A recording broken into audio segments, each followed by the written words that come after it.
Hello students, how are you all? Well, I hope that you are all doing great with yourselves and with your studies too. मुझे उम्मीद है कि आप सब पढ़ाई बहुत शिद्दत से कर रहे हो, बहुत अच्छे से कर रहे हो और बहुत ही ज़्यादा कंसंट्रेशन के साथ कर रहे हो, right? Okay, so in the previous session we have discussed some important questions of the topic our environment, and right now we are going to discuss some more important questions of that topic. Okay. So without wasting any time, let's start the session. Okay. So our first question is, in a food chain of frog, grass, insect and snake, assign the trophic level to the frog. Means इसमें ये बताना है कि जैसे ये चार organism दिए हुए हैं, चार ऑर्गेनिजम्स के बारे में दिया हुआ है. अब इनको हमें एज अ ट्रॉफिक लेवल के बिहाफ पे इनको हमें सेट करना है. लाइक तो ट्रॉफिक लेवल में सबसे ऊपर आता है T1 में आता है आपका प्रोड्यूसर्स. ओके, प्रोड्यूसर्स क्या होंगे आपके? प्लांट्स. तो प्लांट्स में क्या आएगा? सबसे पहले ग्रास.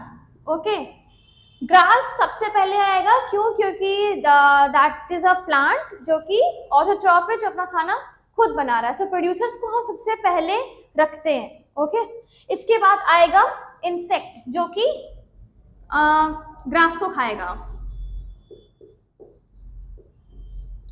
ओके, ये आएगा आपके T2 में.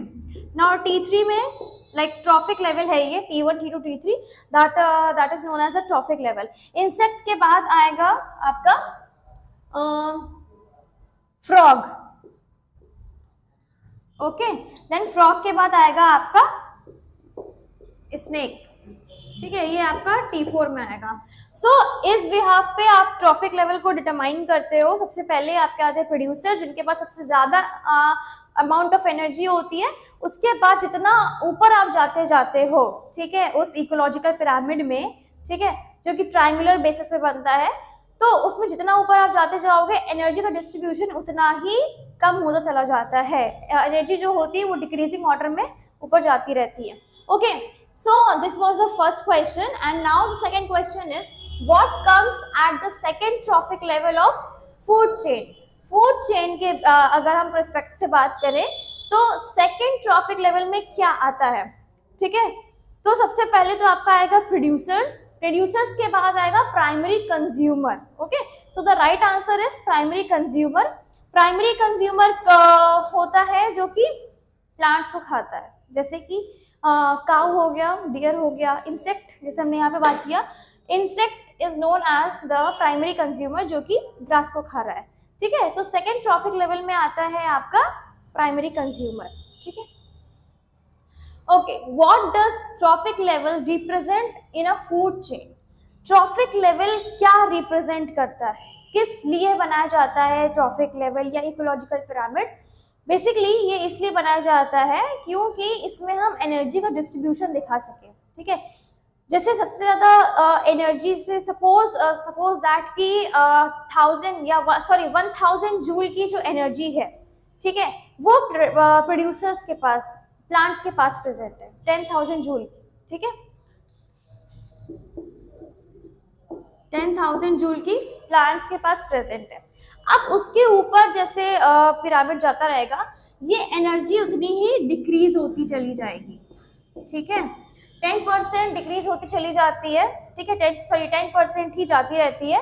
जैसे 10,000 से 1,000 गया, देन इसके बाद कितना जाएगा? 100 जाएगा, देन इसके बाद 10 जाएगा. एनर्जी को हमेशा जूल से रिप्रेजेंट करोगे. ठीक है, सो इस बिहाफ पे क्या होता है, ये इकोलॉजिकल पिरामिड या ट्रॉफिक लेवल को हम डिटरमाइन करते हैं. ठीक है, सो बेसिकली एनर्जी का जो डिस्ट्रीब्यूशन होता है उसको शोकेस करने के लिए. ठीक है, अच्छा, इसके ऊपर एक लॉ भी है कि energy can neither be created nor be destroyed. So basically इस जो ये लॉ है इसको स्टडी करके देन हमने इस ट्रॉफिक लेवल को बनाया हुआ. Okay, now the next question, what is the difference between natural and artificial ecosystem? Natural and artificial ecosystem में क्या डिफरेंस होता है? इससे पहले वाले सेशन में भी मैंने बताया था कि जो लेक होता है that is known as the natural ecosystem. Natural ecosystem वो होते हैं जो नेचुरली मेड होते हैं विदाउट एनी ह्यूमन इंटरफेरेंस. ठीक है, ह्यूमन के इंटरफेरेंस के बिना जो नेचुरली मेड इकोसिस्टम होता है, ठीक है, वो नेचुरल इकोसिस्टम में आते हैं, just like the forest, lake, ocean, sea etcetera. ठीक है, बट जो आर्टिफिशियल या मैन मेड इकोसिस्टम होते हैं, they are just like the zoo, जैसे जू हो गया, एक्वेरियम हो गया। ठीक है, so all these are known as the artificial और मैन मेड इकोसिस्टम, जो कि इंसानों के द्वारा बनाए गए हैं। ठीक है, इसमें ये नेचुरली मेड नहीं होते, जस्ट लाइक ह्यूमंस इनको बनाते हैं जस्ट टू स्टडी और just to have some fun. ठीक है, or just to gain some knowledge about them. Now the last question is, how does the ozone layer is getting depleted? Ozone layer किस तरह से day by day depleted होती जा रही है? Basically क्या होता है, जैसे आज के टाइम पे पोल्यूशन बहुत ज़्यादा बढ़ चुका है। ठीक है, जितना ज़्यादा पोल्यूशन होगा उतना ज़्यादा मतलब जो भी डर्ट है, जो भी स्मोक होता है, वो हमारे एटमॉस्फेयर में एक्यूमुलेट होने लग जाता है। ठीक है, अब इसके एक और चीज ये होती है कि जैसे CFCs जो होती हैं, ठीक है, जो CFC क्लोरोफ्लोरोकार्बन जो होते हैं, जो कि हमारे लाइक AC से, हमारे रेफ्रिजरेटर से जो रिलीज होती हैं गैसेस, ठीक है, दे यूजुअली उसके लिए लाइक रिप्रेजेंट होती है कि इसको डिप्लीट करने के लिए, ओजोन लेयर को डिप्लीट करने के लिए वो गैसेस रिस्पॉन्सिबल होती हैं। ठीक है, सो क्लोरोफ्लोरोकार्बन जितना ज़्यादा रिलीज होगा या एक्यूमुलेट होगा, उतना ही ज़्यादा डिप्लीट होगी हमारी ozone layer. Basically ozone layer क्या करती है कि हमको सन की UV रेज एंड बहुत सारी जो कॉस्मिक वेव्स आती हैं उनसे हमको बचाती है। ठीक है, बट अब पोल्यूशन क्योंकि बहुत ज़्यादा बढ़ चुका है, और इसीलिए क्या है कि बहुत ज़्यादा टेम्परेचर भी हमारी अर्थ का बढ़ चुका है, जिसकी वजह से ओजोन लेयर काफ़ी ज़्यादा डिप्लीट हो रही है। आए दिन किसी ना किसी को स्किन इन्फेक्शंस, स्किन रैशेस, ये सब प्रॉब्लम्स हो रही है। किस वजह से? क्योंकि पहले के टाइम की कंपैरिजन में अब जो UV रेज आ रही हैं वो बहुत ज़्यादा परसेंटेज में अर्थ पे आ रही है। ठीक है, जिसकी वजह से टेम्परेचर भी काफ़ी ज़्यादा रिलीज हो रहा है, सॉरी इंक्रीज हो रहा है हमारी अर्थ का। ठीक है, okay, so these were the some important questions of the topic our environment. जो भी मोर इम्पोर्टेंट क्वेश्चंस आपको चाहिए हो, हमने लास्ट सेशन में डिस्कस किए हुए हैं। इसके अलावा जो भी आपको क्वेश्चन या क्वेरी हो, आप हमको कमेंट बॉक्स में कमेंट कर सकते हैं।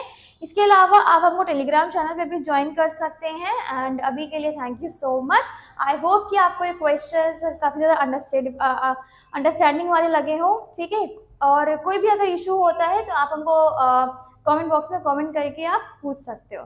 Thank you so much.